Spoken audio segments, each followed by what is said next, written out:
All right, in our last presentation before the break, we have Taj Knapp. He's with FWRI. He's going to talk about some of his interagency mapping for artificial reef cleaning. Thanks, Taj. See how this thing works. All right, my name's Anthony Knapp, but everyone calls me Taj. I'm a fisheries biologist here in Cedar Key at the Senator George Kirkpatrick Marine Lab in the Fisheries Independent Monitoring Program. So today I wanted to give you an overview of our offshore reef fish monitoring program and tell you a little bit about a study that we did on the regional differences in reef fish assemblage structure between artificial and natural reefs in the eastern Gulf of Mexico, and then let you know what we can do, what you can do with our data and our procedures and sampling to help you out with your artificial reef programs. So give you a little overview, the Southeast U.S. reef fishes, they support a very diverse fishery. It's heavily managed, often with political friction, and a lot of our data for the stock assessment comes from fisheries dependent sources, and it's often hindered by changes in management, such as size limits, changes in effort, fuel prices, economy, environmental causes such as hurricanes, oil spill, and red tides. There is an increased demand for fisheries independent data. Now, this data is very statistically strong, but however, it is costly, and there's multiple agencies involved. They might not use the same survey design, and that can hinder the stock assessment process as well. So to give you a little background, NOAA started a fisheries independent surveys out of Pascagoula in 1993, then Panama City in 2006, and Florida Fish and Wildlife started out of Tampa Bay and Charlotte Harbor in 2008. Now, all of these programs were primarily focused on natural reefs. When NIFWIF funding became available, we expanded our range to cover the entire west coast of Florida, from the Keys all the way to Pensacola, out to about 200 meters of water. This study has started in 2014 and has gone to 2018. So the goal was to integrate all of these agencies to integrate their surveys. And one common gear that we decided to all use was the stationary camera. The common challenge was the habitat, basically finding reef fish habitat and then determining what to classify it as. So the type of gear we decided to use was the side scan sonar. It is cost effective, especially compared to multi-beam units. It's portable. It can be used on a 15-foot Carolina skiff to a 200-foot offshore marine research vessel. And the technique is very trainable. One person can go out on an offshore cruise and within a couple days know everything you need to know on how to use that piece of equipment. So we decided to use the Klein 3900. And this map here shows our universe. It's quite large. All those gray areas are the areas that we have scanned up to date. We scan in depths from 10 meters to 180 meters.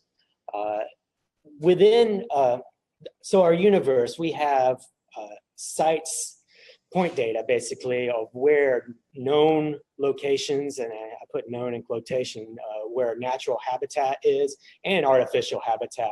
A lot of our natural habitat came from NOAA, or commercial fishermen also supplied artificial habitat, and FWC, of course, supplied artificial habitat for us to sample. So we created a survey design, a survey to be able to sample over those different types of habitat. And you'll notice down here, I think this button, there, the rectangular surveys are over our natural habitat, and the square surveys are over our artificial habitat. So all of these different surveys, there's approximately 100 natural surveys and 25 artificial surveys sampled per zone per year. And now that comes out to approximately 1,125 surveys done per year in our universe. Now, considering each survey takes about 2 hours to scan alone, we're talking about a lot of ship time that we have invested yearly to date. So once that data is collected, here you can see the raw waterfall image of the bottom, and then all that data is brought back to the lab, and we create a mosaic here, and this is incorporated into GIS. Now, by viewing the raw waterfall image here, we can go and classify the different habitat types, and then actually draw polygons around those particular habitats for that survey. And here's all the different categories or classifications that we use. There's 36 of them. And so we have our geologic and the anthropogenic that I'm going to be talking about to you today. You know, examples are like the boulder fields, ledges, flat hard bottom, pinnacles, and over in artificial you have the chicken coops, which is real common up in the panhandle, reef modules, tires, military tanks, that kind of thing, construction materials. So for the purposes of this study, we went ahead and lumped all the geologic into one group and all the artificial into one group. Now, on each site, we drop a camera to video what's down there. And we bring that data back and we read those cameras for 20 minutes. And in that time frame, we can determine the relative abundance. Basically, it's the max number of individuals per species that are detected within that 20-minute time. And we can also measure the length of the individuals with we use a stereo camera to produce link frequencies for these individuals. So on this map, it shows you what surveys that we use for this particular study. The green surveys are all the natural, the green circles are the natural surveys, and the red are the artificial. So the data that we used was from 2014 to 2016 from a depth range of 10 to 37 meters. And we used a total of 681 natural sets and 149 artificial. And we grouped these zones into three different regions. We have the Panhandle region, Big Bend, and the Peninsula region. So we wanted to do a regional comparison between the natural and artificial reef fish communities. And we did a multivariate analysis and conducted on the community data for 89 identifiable species. So this is basically an MDS plot, and these blobs here represent the reef fish communities over a particular region and whether or not it was artificial or natural bottom. So say here the Big Bend, this is a reef fish community over an artificial reef in the Big Bend region. And then over here we have a natural reef or reef fish community over in the Big Bend. And the farther apart they are, more dissimilar they are, the different fish communities. So that's the basic gist of this plot, showing that each one of these reef fish communities are different from each other. If they were right on top of each other, they'd be practically the same. So what's driving those differences here in the Peninsula region? The differences were driven by the blue runner, the gray snapper, tomtate, and vermilion snapper. Now, this is saying that they were much more abundant over artificial reefs than natural reefs. Again, in the Big Bend region, the fish that were driving the differences were blue runners, gag, gray snapper, and tomtates. And in the Panhandle, we had red snapper, tomtates, and vermilion snapper, which were much more abundant over artificial reefs compared to natural reefs. We didn't want to look at linked frequencies data, and we looked at the gray triggerfish and the red snapper. And although they are much more abundant over artificial reefs, we determined that they actually are bigger over natural reefs. So looking at this, the red bars here are all the natural links that we had, and then the black is the artificial. So the take-home message here is that fish were significantly larger over natural habitats compared to the artificial ones, and most likely that was due to fishing pressure, cutting off those types of the fish right there at the legal size limits. But it also could be due to the area that an artificial reef occupies compared to a natural reef, and the prey items that were there available to them. The larger fish, there wasn't enough prey. Bill probably could explain more about that than I can, but we're not really sure. But more studies will tell. So in conclusion for this study, the reef fish community differences were driven primarily by increased abundance on species of artificial habitats compared to natural hard bottom. There are different species contributed to variations across regions, and the red snapper and gray triggerfish were significantly larger over natural habitats. So here we have all our different classifications, and this shows the area of all the different habitats that we looked at. The geologic here and the artificial were over here. So the total area coverage was 2,700 square kilometers from 2014 to 2016. Of that, 62 square kilometers were classified as reef fish habitat, so only 2.3%. The rest was sand, pretty much. To give you an idea of what the area we scanned, Rhode Island is approximately 4,000 square kilometers. So more than half of Rhode Island, we scanned more than half of Rhode Island.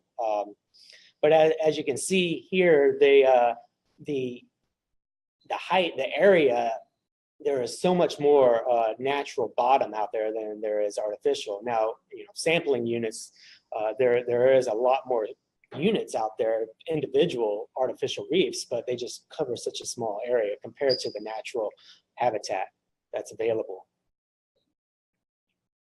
I wanted to show you a few different slides. Bill probably recognizes this reef hill here. It's a SFMA, is the reef that he was talking about.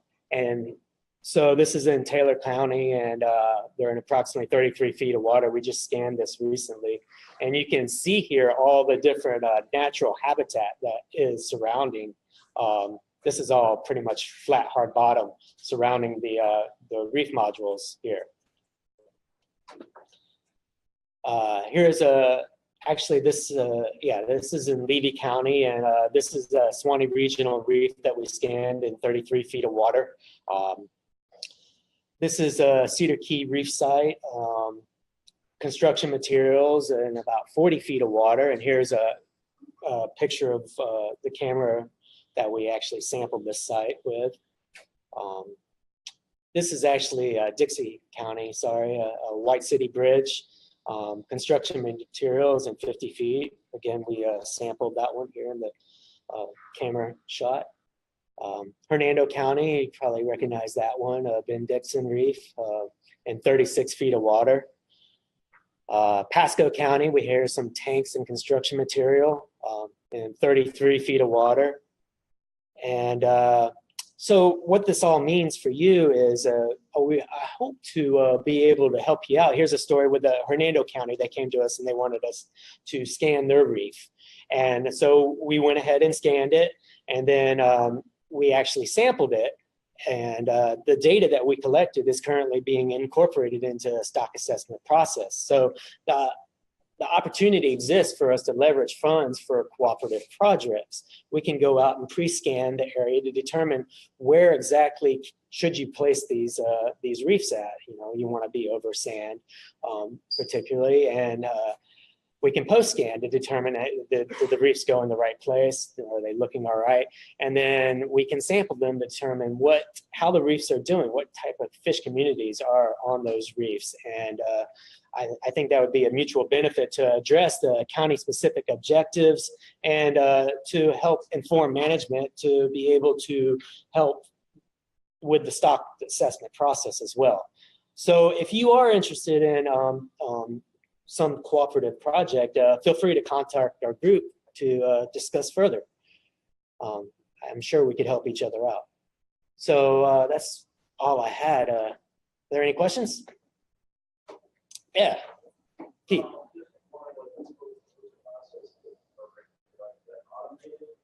Oh, no. No.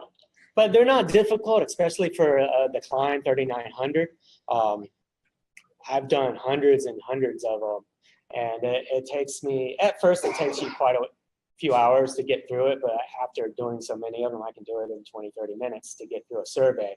It all depends on the depth and how rough it was when what the conditions were when you're out there, what kind of overlap you have to be able to pinpoint a certain location to get your survey accurate, but it's not bad at all. Post-processing is not bad.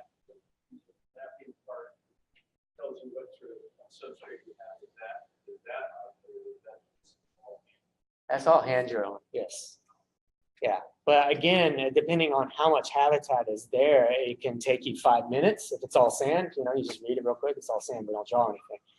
If it's all complex, habitat there, it can take you up to 4 hours or a day, even depending on how GIS is cooperating. Yes. Have you thought or tried to look at the natural and artificial and the profile or structural complexity within those categories? Right, and that's those two elements out. We're definitely planning on doing that. We haven't. Like I said, we lumped everything together, but we will be, looking at individual habitats as we get more data. I mean, we do have the data, but we're sampling so much. You might see more convergence of the MDS plot. Oh, sure. To standardize for that's structural features. Right. Exactly. And we have 2 more years of data to process, and they're getting through it now. And papers are being written currently. I didn't have the data to represent that right here today. A graph that shows the size difference between similar fish on artificial versus natural structure. Right. And it looked like there was complete reversals. From on depth. The shallower reefs, shallower the depth, the artificial reef was better, had more stocks on it, larger stocks. And then the deeper depths, if you put a slide back up there, I don't think there was depth involved on that one. It was just comparing. Yeah, sure. I don't know. Can I?